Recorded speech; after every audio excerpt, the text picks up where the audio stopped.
Your students want to improve their vocabulary, but your class isn't focused on vocab acquisition. How do you help them? We're discussing options on this episode of the DIESOL podcast.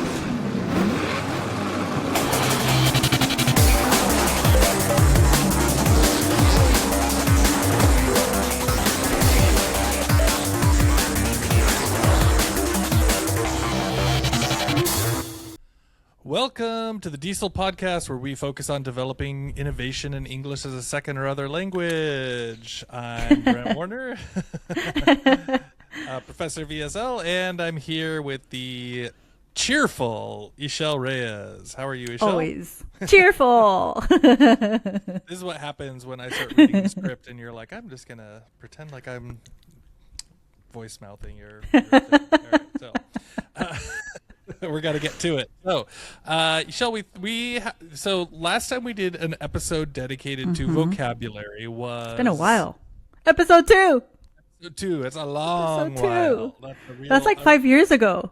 It's more than 5 years ago. Yeah, that's like 6. Yeah, we started in 2019. Yeah, something like that. Yep. So it's been a while. We should keep track of that. How long we've been doing this. But anyways, yeah, so vocabulary, we're back on it. It's fun for us to sometimes just do these kind of bread and butter conversations, right? Like the nuts and bolts of English language teaching. And so, so we kind of just said, hey, let's take a little bit of a look at vocabulary. I think we've talked about this before a little bit, but one thing that really happens with vocabulary with regular English language teaching classes is we get into our other content, so whether it be grammar, writing, speaking things, and then it's like vocabulary feels like it takes up a lot of time, right? It's like, okay, I'm going to spend all this time explaining one word, but at the same time, students really need that, right? Like they need the time to build their vocabulary, they need the exposure to the words, all of these things. And so I think that maybe teachers kind of let it float, and they say, well, let the students discover their own vocabulary words, and then when I have it built into my lesson, it's fine, but otherwise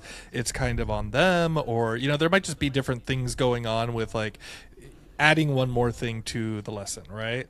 Yeah, or on the other hand, you might be teaching vocabulary all the time that you forget.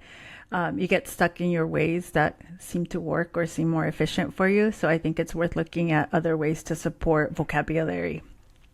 Yeah, Thus, for sure. Thus, today's episode. So we know, Brent, are we diving right in? Yeah, we're diving in. We're diving in. I'm diving in. So we know that students have to internalize their vocabulary in order for a word to become theirs. And I don't know what the current research says about how many times the students have to experience a word, but I'm going to guess it's somewhere between 7 and 12. Something like that. 7 million and 12 million. I mean, have to hear it. I mean, in for order my for them brain to these become, days, that's what it takes, right? Yeah. So real exposure, seeing it, right? It's kind of ties into that like advertising, mantras, like, oh, they have to see the billboard, they have to see that the hamburger is up there, a bunch of times before they're tempted to go to it. Yeah. Right. So same kind of concept here. Right. And they also have to produce it, right? The more times that they're producing it, excuse me, the more likely it's going to become a part of their lexicon. And we know that the goal is not necessarily perfect vocabulary, but usable vocabulary. So let's talk a little bit about some basics. Of course, we all know form, meaning, and use. Students can memorize words, but do they actually know how to use it? So we expect that teachers are going to model the form so that students recognize the word, know the word form. Is it a verb? Is it a noun? Is it an adjective?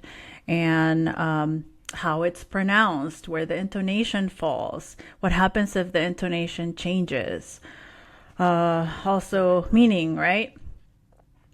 Well, let's hold on that form for a second, because, I think this conversation too is like just one of the things. And again, this is, kind of fundamental level conversation, but it is worth recognizing that, like, when we're dealing with adults, we really do need to say, hey, this is an adverb, this is an adjective, right? We need to understand the structure of them. For kids, they can, they can absorb it, they can figure it out without understanding the structure, but we do Right. want to They're always acquiring. right. But as adults and part of the actual andragogy of the conversation, you need to be able to say, hey, this is actually what's happening. This is the puzzle that you're building. And then once you kind of recognize how this puzzle fits in with other pieces, then you can plug it in across all the different puzzles of every sentence you build in the future. So clarifying that language does actually make a big difference to students, so they can kind of determine, oh, okay, hold on a second, let's figure out what type of word this is. And then, a lot of words too then make it easy to kind of go, oh, okay, well, I guess if I understand that that's the adverb, then this is probably the noun form, or this is probably the other form, right? And so building that understanding in, I know it's fundamentals. I know for many people listening, they're like, yeah, of course, right? But just to kind of reinforce how important that is, it is worth keeping in mind, because sometimes I think, at least for me, I might get like, oh yeah, don't worry, it's fine, you'll just get it. And it's like, no, let's be proactive about making sure that it is going to be very clear to the students. Right. And then if the student is not comfortable with forms of the word, then they're gonna trip up later, because they're just gonna try to plug things in, and then they're gonna get confused and frustrated because they don't know. They just feel like the word should go there, but they don't know why. So that's actually very important. Then of course we have meaning. And this is where we normally ask comprehension questions, right? To see whether the student understands the various meanings of a word, and then what connotation the word might have, right? So if I say scrawny, am I weak or strong, right? Not just the definition of the word. I'm not scrawny. Right.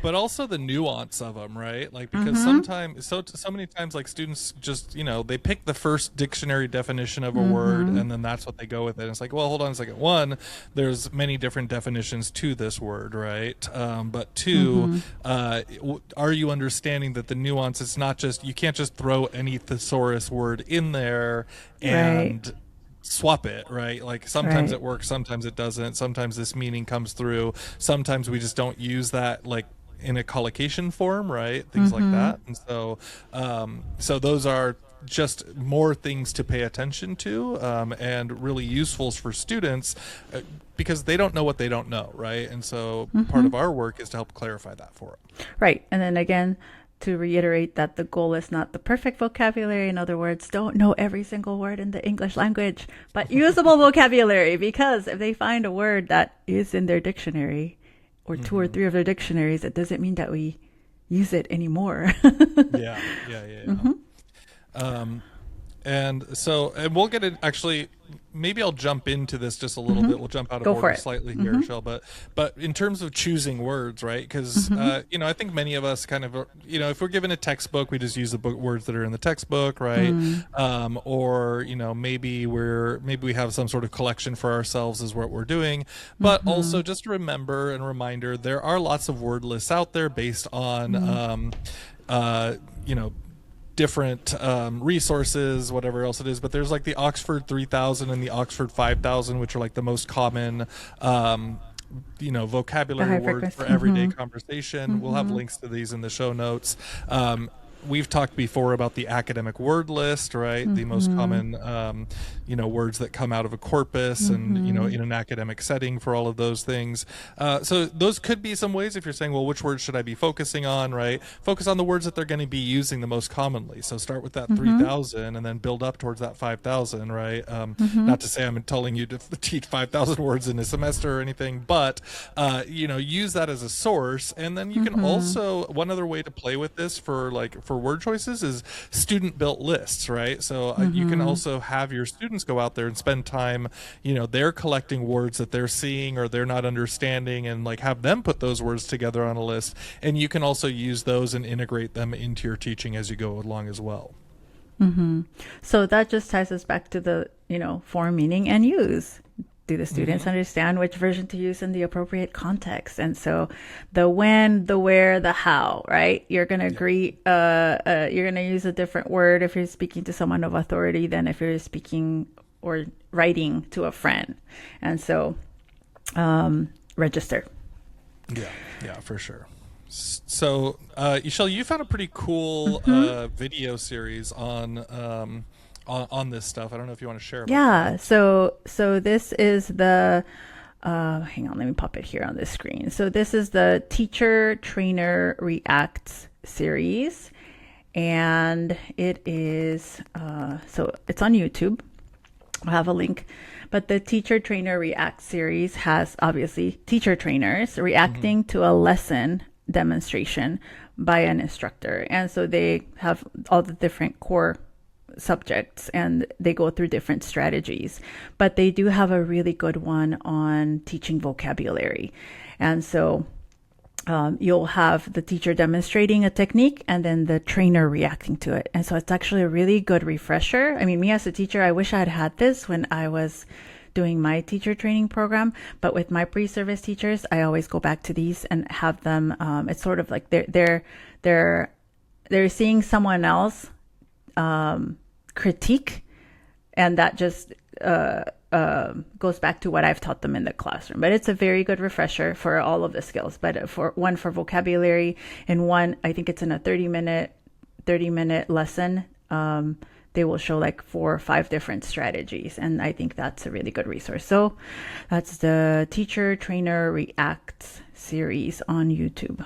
That's great. And I think those teachers are like CELTA and Delta certified teachers. And so for anyone who's not familiar with those programs, like those are hardcore, like they demand a lot of real deep pedagogical knowledge on these things and like to be able to pull it up really quickly. So they're really talking from a great area of expertise inside of there. Really definitely worth checking out.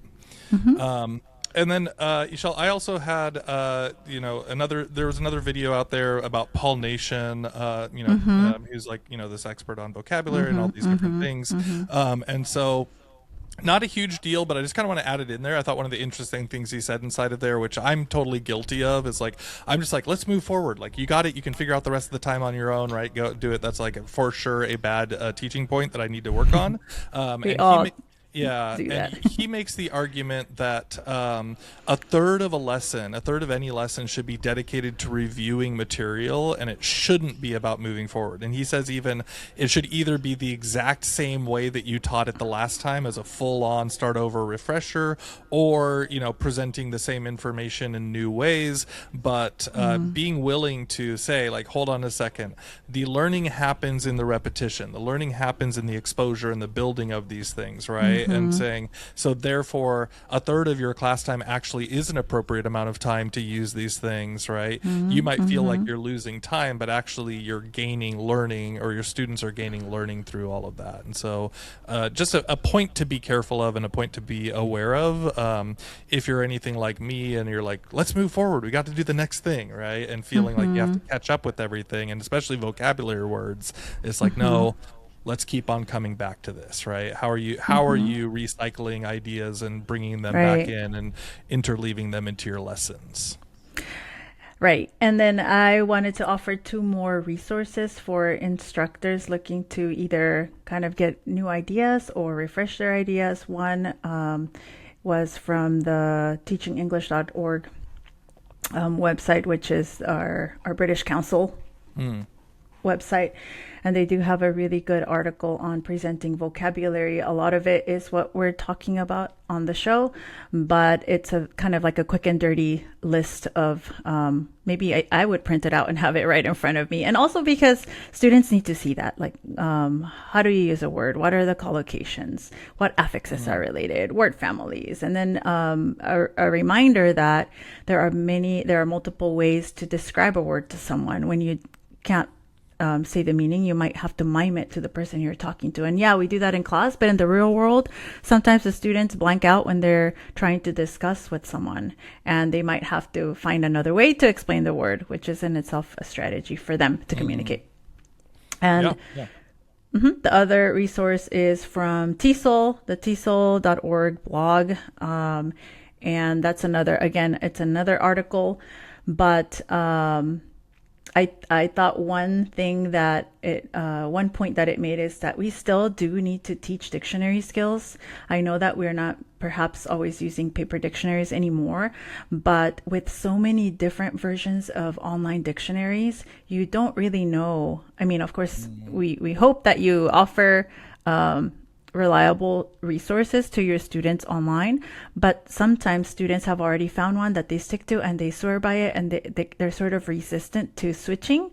So offering different options and also showing them, look at the differences in the entries, right? Because they're going to follow a typical template for entries, and then knowing when something's legit and something's like a slang dictionary, for example. We don't want them to be using, what is that dictionary? Oh my gosh, I can't think of it right now. Oh, you're thinking I've had Urban Dictionary or something. Urban Dictionary, because some of my students will just stick to that one because it's the first search when they search. Yeah. And of course, now you're also using AI to define words, but understanding that perhaps they can prompt their AI to give them like a dictionary entry so that they are used to looking at that format. So that resource, those are resources, so they'll be in the show notes. Yeah, for sure. So check out all those things. Think carefully.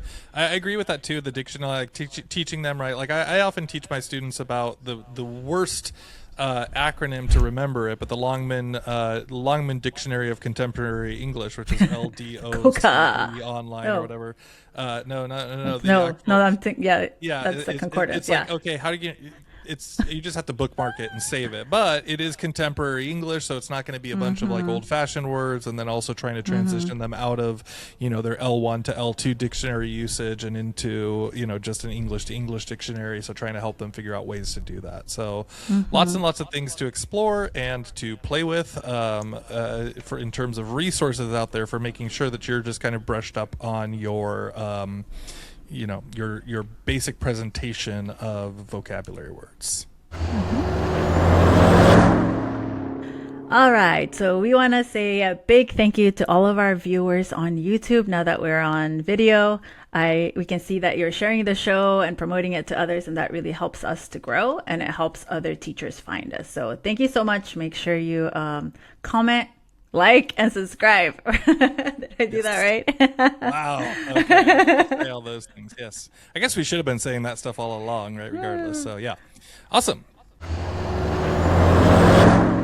All right. So what are some strategies that we can use? Some tools that we can use to support vocabulary growth. So we've talked about this in the episode on icebreakers. I believe it was icebreakers, but this is what I just made this up, totally made this up. I call it alphabet soup. And it's basically a little warm-up activity or review activity where I have the students stand in a circle. We talk about the alphabet, which in itself, they have to recognize the letters and the sounds, and they have to be able to produce them, of course. But it's kind of a low-stakes activity. Then we go through a round of nouns, and they have to review what a noun is, what a proper noun is, and they have to... The goal is to reach to letter Z. So we go in order. A student will start with the letter A, give a noun with the letter A, the next student a noun with the letter B, and so on. But if they make a mistake and they give me a verb or a different word form or a word that does not exist, then we have to start from A again.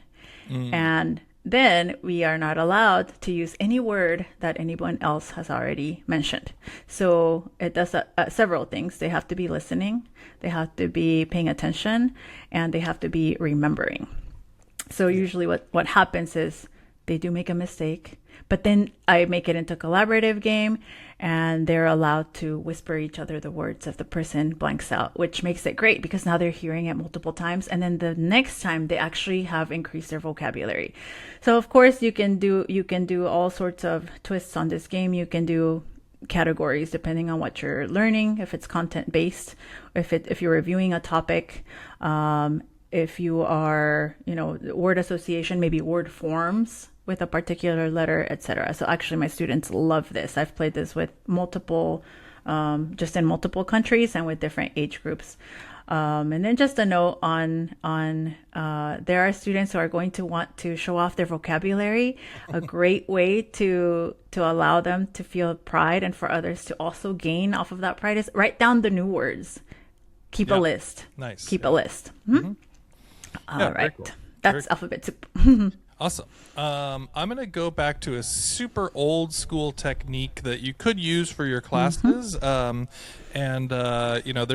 There's very simple technology, way back to Google Sheets if you're interested. And Jake Miller, Google Sheets, and I haven't actually kept up with Jake since yeah, is old technology, right? Well, now with all the AI stuff, there's a lot, but Google Sheets lets you translate directly inside of the Google Sheets. And Jake Miller, who I used to follow a lot on Twitter, he had some good ideas. I haven't seen him as much since Twitter died, and so I don't know if he's on LinkedIn or not. But anyways, this is quite old. So this is like I think from 2008, where he had shared this like how to do these translations inside of Google directly. So you can make a list of the vocabulary words that you're using in your class, regardless of what it is, and then you can just have it simply each vocabulary word is in column A, for example. Then maybe you have a Spanish, a Chinese column, and a Arabic column, and all you have to do is just go ahead and drag that column down. And so every time you add a new vocabulary word in English, all your students from all the different languages can quickly have just the super simple translation, right? So again, it's just a vocabulary word translation one at a time, and obviously it's missing a lot of contextualization and all those things, but quick access to the words that you're all using in class, and they can just get a quick swap of it. It's a really simple thing to do, and then it's customized for your class as you're going through it all the time. So you can just make a quick, simple Google Doc. I've got the link to it again in the show notes if you want to learn how to do it. Walk through. You can still use it. You don't need to use AI for any of it. You can just use the basic platform that's already in there. So that can be one quick way to share more words with your students. Very cool and very useful, because I do that all the time for my students who need extra support. Yeah. All right. So the next tool I have is kind of a gamified, I don't know if it's more gamified than Quizlet. Quizlet only has a few options. Well, anyway, an alternative to Quizlet is called KnowWord, KNOWORD, knowword.com. Nice. And it's got different play packs of words, and you can just simply play randomly. But essentially, let's say I want my students to study phrasal verbs, and I'm going to now go there and search for phrasal verbs. And what it will do is, if you have emerging students, you can select a level with pictures. So it'll actually just give them the word, and then you select the pictures. I don't think I can do that on this screen right now with phrasal verbs, but with basic vocabulary, they can match. Then you can go to another level where it's a multiple choice and the definition, and then you can even go to another kind of a brain teaser level where they give you the definition, and you now have to guess the word based on the first initial of the word, the first letter of the word. And you're seeing it in Spanish right now, but because it's anything, you can look up any language. Nice. So that is KnowWord. Have you talked about this before? I talked about it before once on, I think it was like maybe the 26 tools for 2026. I don't remember. I probably mentioned into it, but didn't get to it. But it's a really cool tool. One of my pre-service teachers just did a lesson on teaching. I believe it was, what was he teaching?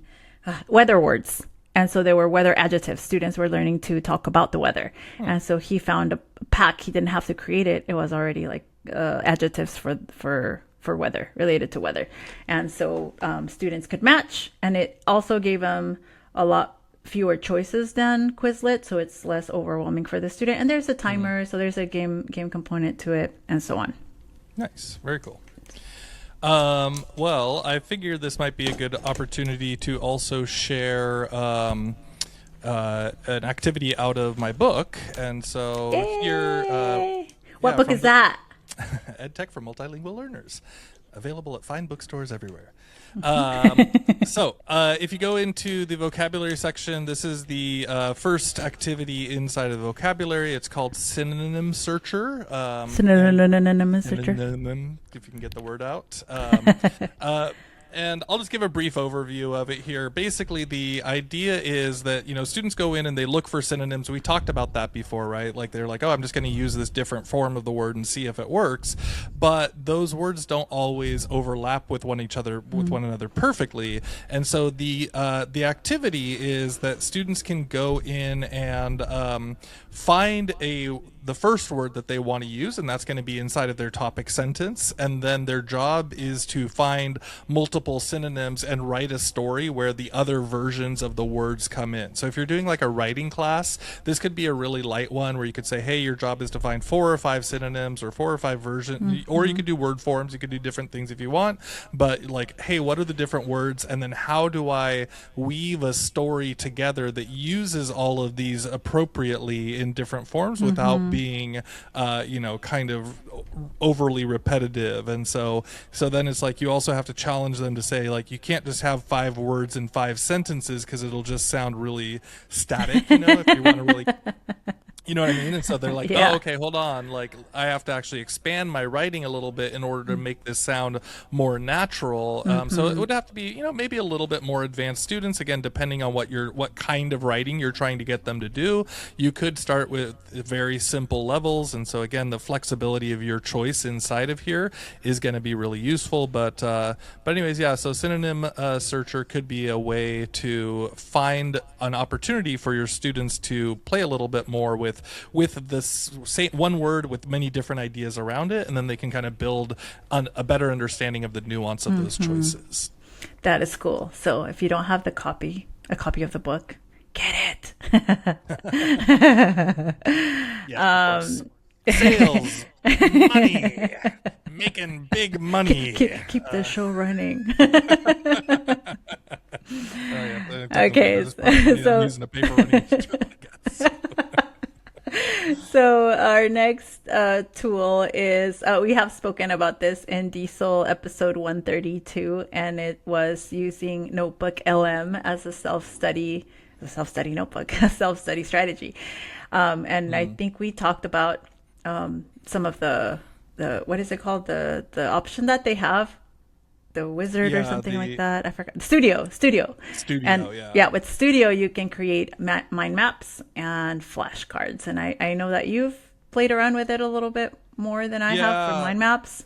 Yeah, so I think it really does depend on what you upload into it, right? So like what I really wish that you could do, I haven't found a way to do it, is like to better control. So some of the elements inside of the Studio let you kind of dictate how it works. Mind Map doesn't have that little edit option for fine tuning.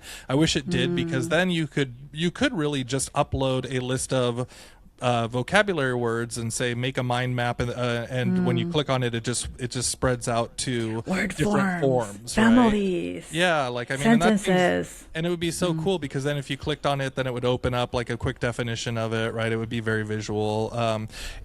It could still do that, but you would have to upload like a really straightforward list of the words, I think, and then hopefully it would figure out that that's what you're trying to do. But there's also options inside of there for things like flashcards, and more. And so we can kind of, I think they're all building and getting better. We talked about it just a few episodes ago. So if you're interested more in Notebook LM, you can go look at DIESOL 132. Yeah, maybe next year they'll have that option. Yeah. You never know. Okay, so our last strategy is really cool. I just recently found out about it, and that is taking a Google slide deck and turning it into a video. This is a new feature in Slides, and I think, Brent, you've got it on your end, right? So you select the slides you want, and you click under File. There will be a little button that says Video. Convert to video, and you give it a few minutes, and it does an amazing job. Actually, I was floored by it. It's really it was better than it was way better than I expected. Yeah. So what it does is it pulls out like all of your slides, and then it turns it into a video. But like back when we first started talking about this, even with Notebook LM, it's just a flat video that you can't really do anything with. This one you can turn on like, hey, we want the AI voiceover. By the way, I noticed on my institutional account I couldn't get it to work with the AI voiceover, but with my private account I could. Sometimes that happens because of privacy needs and all those things of the institution. But anyways, you kind of click through it, and then what it does is it's almost like a video editor, right? Like it's got each slide, it's got the text or the language, it's got some stuff going on inside of there. So I'll play like a little section of this, and just so you It can adds hear. music, so you can delete the music. Yeah, we can delete the music. I didn't do it quite yet, but here we go. Let's see what it sounds like.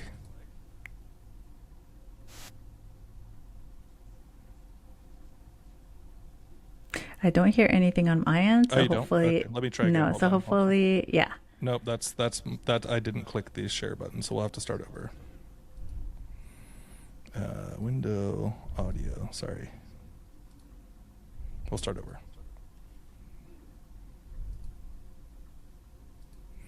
Okay, so here's what it might sound like. DIESOL, teaching English to speakers of other languages, is an umbrella term covering both EFL and ESL. It represents the professional field dedicated to English language teaching, research, and policy worldwide. TEFL, teaching. Okay, so we asked it to do these kind of like, language form things, understanding terminology in our field. So Michelle, when you first uploaded this, like when it said TESOL, it originally said TESOL, right? And it read it as it read it as the initials, acronym out loud. Acronym. And so then what we did was we found that you can go and click on voiceover, and you could go put in a phonetic speaking of the word. So TESOL, we said TEE-SOL, right? Or TEFL, we said TEH-FUL, right? And so, and then it did a really good job of like updating it and changing it and matching those words, and even in the other ones in the sentences. So you're not even stuck with the language that it creates. You can still go in and fully edit all of the slides. I think you can go in and record your own voice if you prefer yourself over the AI voice acting. So lots of cool stuff. And Michelle, you just showed this to me this morning, and so it's really a lot to explore but inside it's of here. pretty cool because now, you can now front load vocabulary. You can have the video as a review. It's yet another format that students might actually that might be appealing to a student, because you've got audio and then you've got the slides for different learners, and they're fully editable. So that's kind of. Right now, my brain is exploding on what I want. I mean, I don't want to turn everything into a video, but for some of my students, that's actually a resource that they would want to have. And they've asked before, don't you have videos? It's like, yeah, you know how long it takes to make them? Not so long anymore. Not so long anymore. I mean, you don't have to listen to my voice anymore.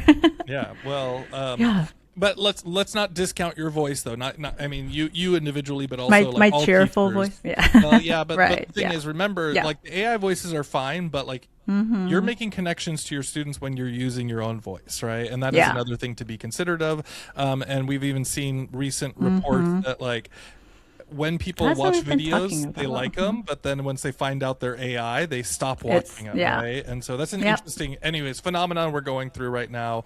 But there's a lot of potential inside of here, because if you already have slide decks for your vocabulary words, you could just turn them into quick video overview videos that your students could watch whenever they want. And like you said, scaffolding the language, helping them preview it, reviewing it after the fact, all those things. And now, if you are one of those people who thought, man, I really wish I could have sound files of me pronouncing the words for them to study, but that just takes so long. Now with the slide deck that's automatically there, now it actually seems like a cool investment, right? Like now I feel like, if it's going to give me the script, I would be so happy to read it, because now I could add my personality into it. So check it out. Make some cool things. Cool. Well, that's kind of our overview for now. Things that you can do with vocabulary teaching. hopefully you can get a few ideas from there. Leave us some comments. If you're Yeah, in let the us know. YouTube video, let us know what you're thinking, right? What other ways could you do with this? And the other thing we always want to encourage, our ideas are just our ideas, and we hope that they're more launching pad ideas rather than like, I Right. must do it exactly the way that they said to do it, right? How do you figure out how to correct. customize it to your needs? You have the rule book. You make the rules for that activity, You're the right? boss. You're the boss.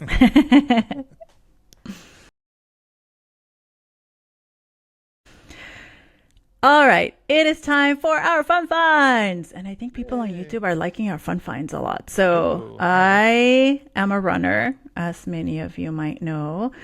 And I find that sometimes after a long run, my feet just take a longer time to recover. My muscles just take a long time to recover. So I decided to give the Hoka Aura slides or recovery slides a chance. They're pricey. They are pricey. They are quite pricey. So I had been thinking about them for a year. Ooh. Yep. I What are don't these like, things? they look like Oh, another they're chanclas. they're like another version of what I think are ugly, which is Crocs. Yeah, sure. Crocs are like Sorry, the ugliest sorry, shooter. everybody out there who wears Crocs. But I do So- have Crocs, and I do appreciate that they're very light, and if you're walking outside in the grass, you could just slip them on, throw them on. But my brother-in-law got these recovery slides, and he swears by them. So I thought about it for about a year, and I finally purchased the black. And I have to say they feel very comfy. I had a 5-mile run last Friday where I increased my speed, and my legs did not recover well. So it was harder to use shoes during the week because I could feel like the pavement, and it's Wait, you important wore to these take care things of. to work? No, at home. No, holy moly. They're not the most stylish thing, but I'm sure No. they're good for recovery. Around the house, I have flip flops. The flip flops, not good enough. Doing chores, not good enough. But these are pretty good. So, if you have extra cash in this economy, or you want to use your extra pennies on something for your feet, these are pretty good. So slides means slippers. Now, I guess. Slippers We or got flip two- flops. And you see, you can yeah. get orange ones to go with the backpack that Brent All right, purchased I'll recently. Yes, I'll get me some all orange out there. So, all right, sounds good. I am going to share a movie that I watched recently. Actually, I watched it last night. And so the movie is Death Stalker. Now I'm just playing the audio. It should not be coming across, but but anyways, this is a fairly ridiculous movie. If you remember the old movies like Conan the Barbarian or the original Deathstalker or Red Sonja, basically these swords and sorcerer movies, it was very silly. It was not a good movie, but it was a great movie because it's like not CGI'd, right? It's like it's all practical effects. It's all wearing rubber suits and and these kind of like these cheap monsters come out all the time. Anyways, it was a lot of fun, and it's like it's these things you worry about. You're like, these movies are going to disappear. People are only going to be doing AI movies in the future, and I actually think that part of this is a resistance to that whole thing, and it's just like, no, let's just make it all by hand. And so fun, silly, totally 80s style. What year is this movie? Last year, it came out in 2020. Oh. So as you're seeing the screen, you're like, "This is super old, right?" And it's like, No, "No, I brand thought new." Another slice of culture that I missed while I was growing up, but turns out it's last year. Oh yeah, no.